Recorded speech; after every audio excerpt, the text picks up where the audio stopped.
Well, the West Australian Premier Mark McGowan is undergoing his first full day of official engagements with Chinese authorities. Our reporter Crystal Wu is live for us in Perth. Crystal, is there actually a media contingent going along with the Premier in China?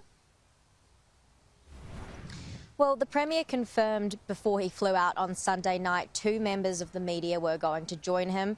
It's proved to be quite a lengthy process. As an Australian journalist visiting China for work-related purposes, you must obtain a work visa, which would require a letter of recommendation from an industry official inviting you to attend an event in China. The Premier confirmed he wants people to know about his trip. It will be a work-related trip, and that he has invited the media, but ultimately it was up to the Chinese authorities to decide whether or not they could attend.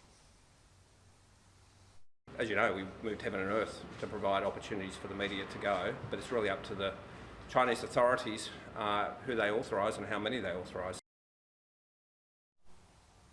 The Premier has continued to emphasise how important China is to Western Australia's economy. China is the largest export trade country in Western Australia.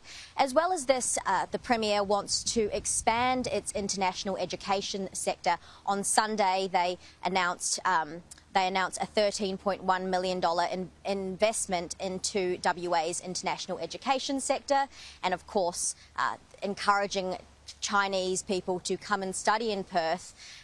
The Premier, as well as this, was asked whether he had been directed by state and federal leaders as to what he would be discussing, but confirmed it's unlikely they will be talking about the AUKUS agreement.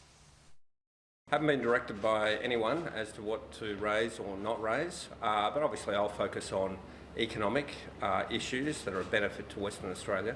I think it's not well understood, but China is our biggest trading partner.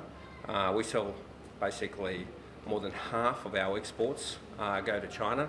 That's around $130, $140 billion a year. It's the biggest export market of any state in Australia and the biggest income earner for Australia. Ash, this is the Premier's first trip to China in 4 years, certainly the first since the start of the COVID-19 pandemic.